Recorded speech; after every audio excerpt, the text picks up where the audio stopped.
Buongiorno a tutti, Gambato Stefano di Mantelli e Tabarri e con mia moglie Clelia siamo partiti in questa avventura un po'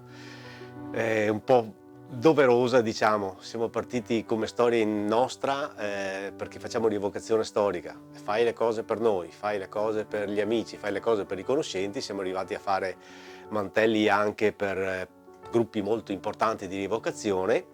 E poi ci hanno cominciato a chiedere di fare un tabarro e all'inizio siamo partiti proprio siamo partiti dal tabarro del nonno di mia moglie e abbiamo continuato, abbiamo sviluppato, abbiamo cercato, siamo andati a vedere ai musei delle storie del costume, per esempio quello di Venezia, lì c'è un tabarro del Settecento esposto, l'abbiamo proprio scannizzato con gli occhi, o se no quello del Canova che è nel suo museo a Possagno, e li abbiamo guardati e ci abbiamo studiato, abbiamo guardato i quadri e, e appunto procediamo in tal senso. La storia del tabarro. La storia del tabarro è antichissima. Diciamo che noi come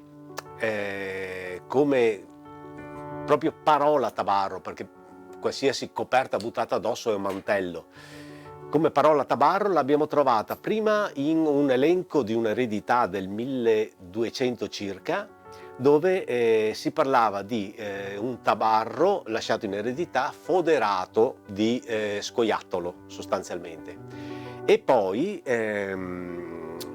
Cesare Vecellio, che era cugino del più famoso Tiziano Vecellio, ha fatto un'opera dove parlava di tutti gli usi e i costumi del mondo, e lui cita gli scudieri del doge che portavano tabarri di velluto nero. E nell'illustrazione a fianco di questa descrizione c'è una specie di giubbino, diciamo, che arriva proprio all'inizio della coscia con delle finte maniche.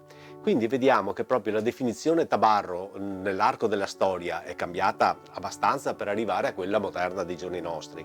Qualche curiosità sul tabarro, diciamo quella che mi viene in mente più è che una volta i tabarri erano di tutti i colori, come le gondole, fino a che a Venezia è arrivata la peste e per fare un atto di penitenza, diciamo, allora tutti i tabarri e tutte le gondole sono diventate nere.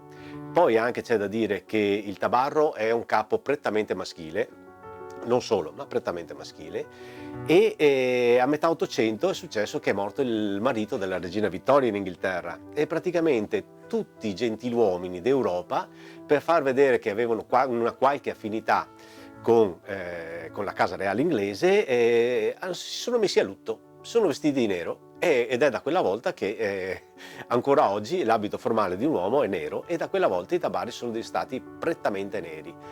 Un'altra cosa è che mi hanno raccontato, però non so se è vera, che finita la prima guerra mondiale i militari avevano il tabarro che era grigio-verde, verde. E anche lì dipende dall'inizio alla fine della guerra le forniture militari che filato proponevano, che filato avevano a disposizione e come realizzavano il capo. E niente, per distinguersi, perché appunto la guerra era assolutamente un ricordo negativo, hanno tinto i tabarri dal verde. L'unico colore in cui potevi tingerlo in qualche maniera era il nero, ed allora diciamo la tradizione parla di tabarri neri. Un'altra considerazione che ho fatto io è che i tabarri li vediamo nei film fino agli anni 50, Don Camillo e Peppone più o meno, e lì vedi che sono tutte le persone vanno a piedi, vanno in bicicletta o a cavallo sul carro, sul caresse, e quindi il tabarro è un capo, cioè se vai a piedi ti copre benissimo il tabarro. È scomodo in macchina, e quindi vuol dire che come l'italiano medio si è fatta la Fiat 600, bisognava toglierselo per poter guidare, e dove al giorno d'oggi insomma lo buttiamo sul sedile dietro, diciamo che in quei tempi dietro c'erano 3 o 4 bambini perché eravamo famiglie numerose, e quindi è andato un po' scomparendo.